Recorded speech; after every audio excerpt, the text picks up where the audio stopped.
Quando Jesus nasceu, Herodes o Grande estava no governo e o rei era o César Augusto. Esse César Augusto era aquele que venceu o Marco Antônio, que às vezes foge da memória o nome dele.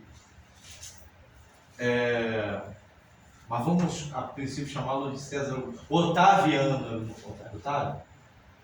Agora me foge da memória o nome dele. Mas aí era o imperador romano da época que Jesus nasce. Na época do ministério de Jesus, o imperador romano era o Tibério César, que pertencia à mesma família de César Augusto e à mesma família de Júlio César. E César, ele passou a ser um título dado a todos os imperadores romanos,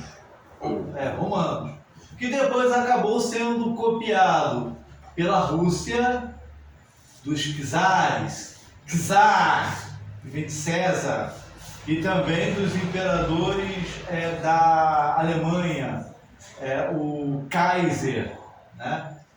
Olha só que legal, Kaiser, que era o César, né? E aí o que acontece? Mas é aquela expressão Beato César. Era uma expressão tipo salve o imperador César, né? Então, o Senhor Jesus, ele nasceu dentro dessa cultura.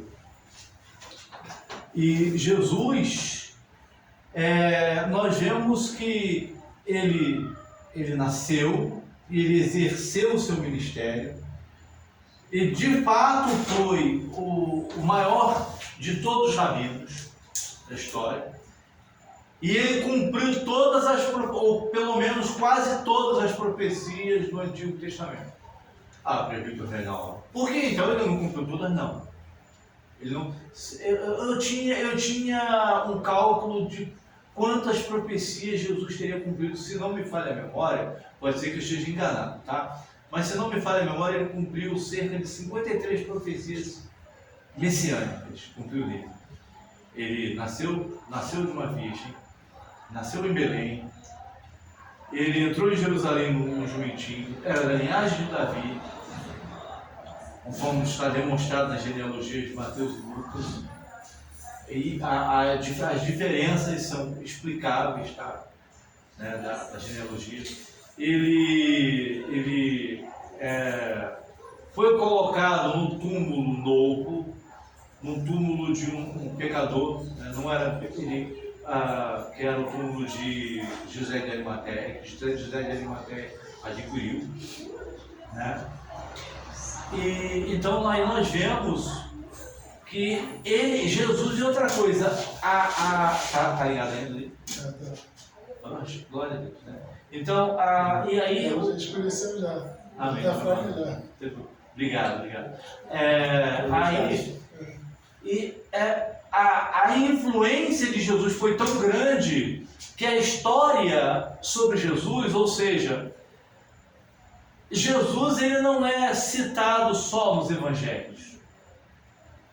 Inclusive de todos os personagens da história, aquele que é o mais biografado é o Senhor Jesus, ou seja, de todos os personagens da história, aquele que existe em maior número de livros falando sobre a vida dele é o Senhor Jesus, né?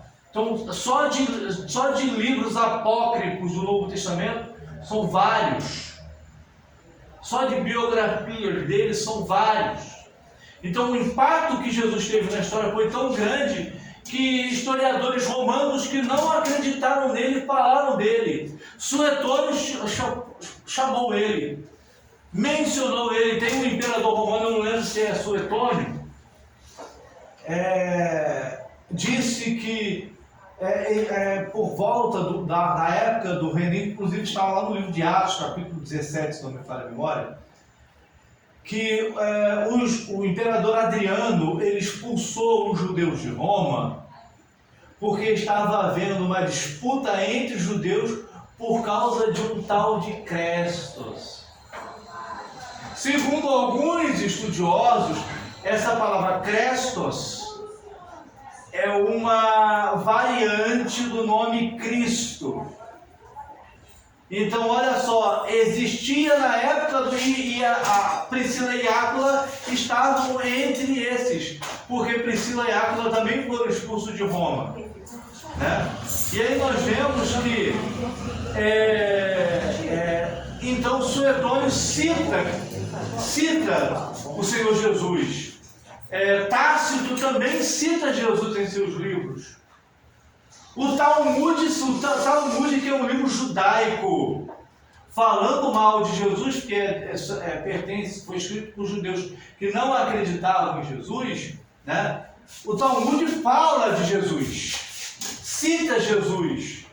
O Flávio Joséfo, historiador judeu, que depois tornou-se secretário do imperador Tito, também fala sobre Jesus, fala sobre João Batista e fala sobre Tiago, irmão de Jesus, em seu livro. Então a influência do Senhor Jesus foi tão grande que ele não foi mencionado só pelos seus seguidores nos 4 evangelhos. Ele foi mencionado por importantes historiadores gregos, romanos e até judeus durante a história. Olha só o impacto. Então nós podemos dizer sim que Jesus ele foi um personagem histórico, e nós podemos afirmar enquanto historiadores, né? E digo não enquanto historiadores cristãos como somos, né? Mas como historiadores seculares, né? Que Jesus ele viveu. Porque na história, como é que a gente identifica um personagem como um personagem histórico? Pela proximidade dos relatos históricos com a própria pessoa, né?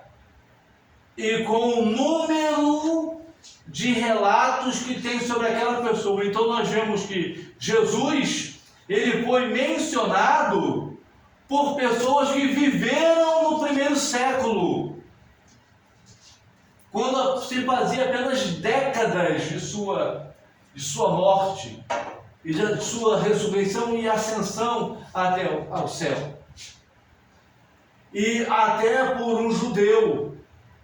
Então isso atesta, sem sombra de dúvidas, que Jesus ele existiu e ele viveu o seu tempo, e ele influenciou o mundo do seu tempo, o mundo judaico e o mundo grego, o mundo de uma forma geral, né? Então é impossível uma religião universal que foi fundada por ninguém. Tem fundamento. O cristianismo, é claro que Jesus, vale lembrar que Jesus não fundou o cristianismo, tá? O cristianismo o cristianismo é o resultado de um processo histórico, tá? De formulação de doutrinas e de costumes, doutrinas e costumes, tá? Preciso deixar bem claro, Jesus não fundou o cristianismo. Jesus ele simplesmente ensinou, e os apóstolos deram prosseguimento a estes ensinos de Jesus, né? E aí o cristianismo é uma formulação dos primeiros teólogos da história da igreja, né? Da interpretação dos escritos dos apóstolos e dos ensinos do Senhor Jesus, tá? Mas o Senhor Jesus ele viveu o seu tempo, e uma das maiores provas também, fora essas provas documentais, provas epistemológicas da existência de Jesus, existe ainda algumas provas filosóficas da existência de Jesus. A maioria dos seus discípulos morreram pela fé. E uma boa parte morreu metaforicamente falando, a espada no pescoço e falando, ou nega ou morre. Faria sentido você morrer por uma mentira? qual seria a sua reação? Não, eu nego, porque é uma mentira. A mentira tem perna curta, né? Então todos os seguidores, todos os primeiros seguidores de Jesus foram perseguidos. O único que morreu de causas naturais foi João. Mas ele foi perseguido. Ele foi preso e torturado. Foi preso e torturado. Foi condenado a beber veneno.